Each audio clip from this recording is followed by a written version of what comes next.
ಹಿಂದೂಗಳ ನರಮೇಧದಲ್ಲೂ ಕೂಡ ಕಾಂಗ್ರೆಸ್ ಕೆಸರ ಚಾಟವನ್ನ ಮುಂದುವರಿಸಿದೆ. ತನ್ನ ಪಕ್ಷದ ನಿಲುವು ಒಂದು ಅನ್ನೋದನ್ನ ಹೇಳುತ್ತೆ, ಆದರೆ ನಡವಳಿಕೆಯಲ್ಲಿ ಬೇರೆಯದ್ದನ್ನೇ ವ್ಯಕ್ತಪಡಿಸ್ತಾ ಇದೆ. ಮತ್ತೊಂದು ವಿವಾದವನ್ನ ಹುಟ್ಟು ಹಾಕಿದೆ ಕಾಂಗ್ರೆಸ್ ಪಕ್ಷ.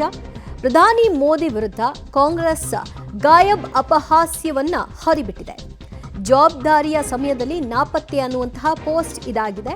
ಎಕ್ಸ್ ಖಾತೆಯಲ್ಲಿ ಪೋಸ್ಟ್ ಮಾಡಿಕೊಂಡಿದ್ದಾರೆ ಕಾಂಗ್ರೆಸ್ಸಿಗರು.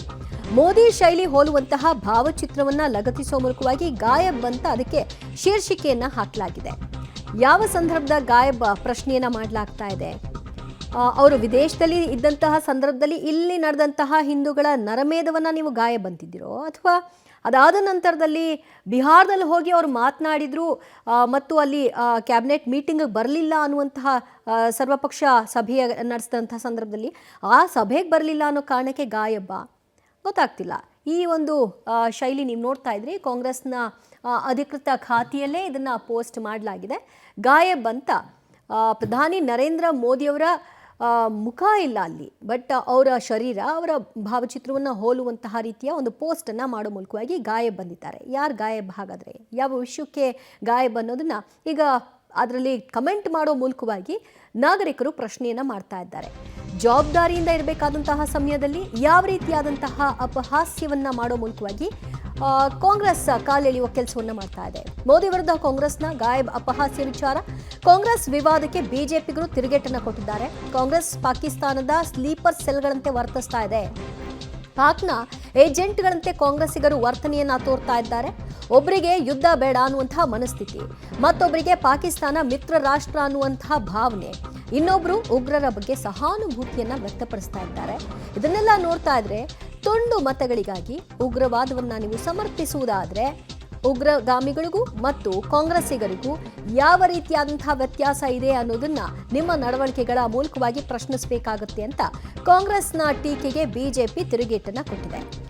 ಕಾಂಗ್ರೆಸ್ ತನ್ನ ಅಧಿಕೃತ ಖಾತೆಯಲ್ಲಿ ಗಾಯಬ್ ಅಂತ ಹಾಕೋ ಮೂಲಕವಾಗಿ ಅಪಹಾಸ್ಯವನ್ನ ಮಾಡಿತು. ಈ ಅಪಹಾಸ್ಯದ ಬೆನ್ನಲ್ಲೇ ದೇಶ ಏನು ನಿರ್ಧಾರ ತೆಗೆದುಕೊಳ್ಳುತ್ತೆ, ದೇಶದ ಪರವಾಗಿ ನಾವೆಲ್ಲರೂ ಕೂಡ ಒಗ್ಗಟ್ಟಾಗಿರಬೇಕು ಅನ್ನುವಂತಹ ಸಂದೇಶ ಪಕ್ಷದ್ದಾಗಿದ್ರೂ ಕೂಡ ತಮ್ಮ ನಡವಳಿಕೆಯಲ್ಲಿ ಅದ್ಯಾವುದೂ ಕೂಡ ಕಾಣಿಸ್ತಾ ಇಲ್ಲ ಅನ್ನುವಂತಹ ಪ್ರಶ್ನೆಯನ್ನು ಸಹ ಬಿಜೆಪಿಗರು ಎತ್ತಿದ್ದಾರೆ.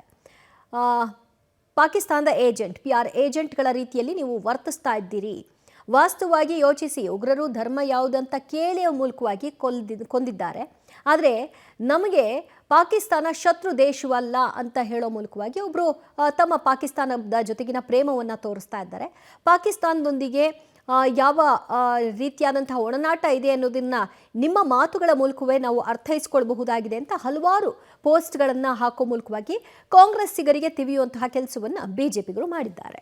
ನರೇಂದ್ರ ಮೋದಿಯವರು 26 ಜನ ಮುಗ್ಧ ಅಮಾಯಕರು ಪಹಲ್ಗಾಮ್ದಲ್ಲಿ ಆ ದಾಳಿ ಘಟನೆ ನಡೆದಾಗ ಸೌದಿ ಅರೇಬಿಯಲ್ಲಿದ್ದರು. ಪ್ರವಾಸವನ್ನು ಮೊಟಕುಗೊಳಿಸಿ ದೇಶಕ್ಕೆ ಬಂದು ವಿಮಾನ ನಿಲ್ದಾಣದಲ್ಲಿ ಉನ್ನತ ಮಟ್ಟದ ಸಭೆ ಮಾಡಿದರು.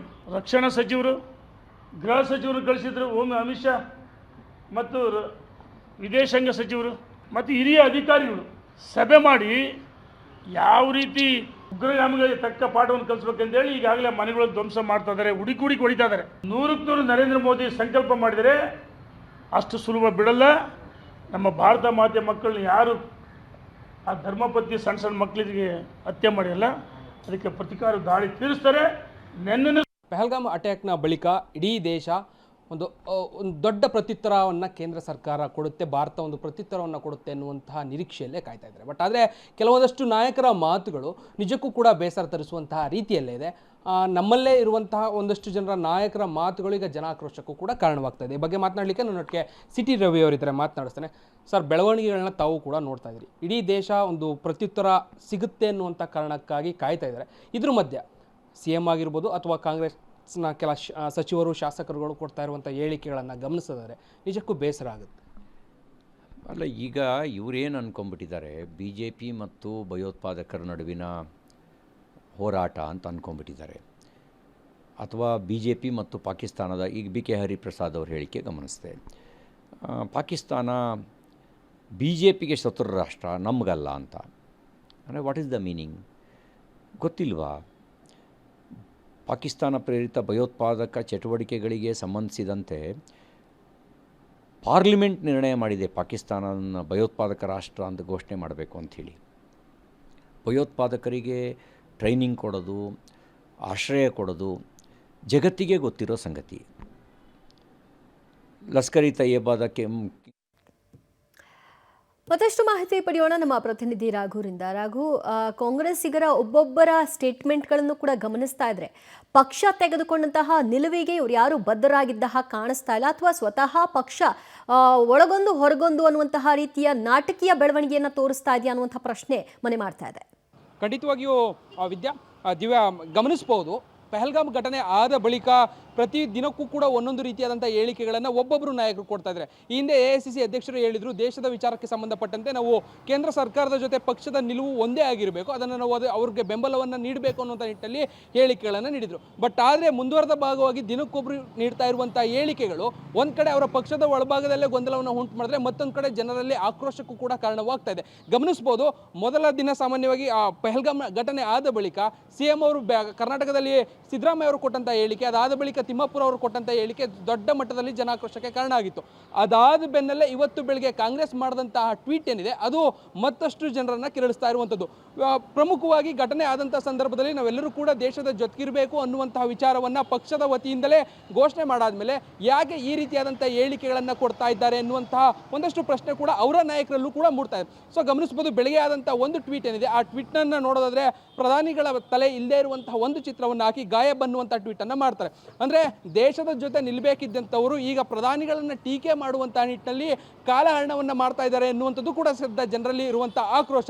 ಅದಾದ ಬಳಿಕ ಹಂತ ಹಂತವಾಗಿ ಯಾರ್ಯಾರಿಗೆ ಏನೇನು ಬೇಕೋ ಆ ರೀತಿಯಾದಂಥ ಹೇಳಿಕೆಗಳನ್ನು ಕೊಟ್ಕೊಳ್ಳೋದ್ರ ಮುಖಾಂತರವಾಗಿ ಒಗ್ಗಟ್ಟಾಗಿ ಇರಬೇಕಾದಂಥ ಸಂದರ್ಭದಲ್ಲಿ ಈ ರೀತಿಯಾಗಿ ನಡೆದುಕೊಳ್ಳುವಂಥದ್ದು ಎಷ್ಟರ ಮಟ್ಟಿಗೆ ಸರಿ ಅನ್ನುವಂತಹ ಪ್ರಶ್ನೆಗಳು ಕೂಡ ಉದ್ಭವ ಆಗ್ತದೆ. ಸೊ ಅದೇ ಕಾರಣಕ್ಕಾಗಿ ಈಗ ಒಂದು ರೀತಿ BJP ಕಾಂಗ್ರೆಸ್ನ ನಡುವೆ ಟ್ವೀಟ್ ವಾರ್ ಕೂಡ ಆರಂಭ ಆಗಿದೆ ಅಂತ ಹೇಳಿದ್ರೆ ತಪ್ಪಾಗಲಿಕ್ಕಿಲ್ಲ.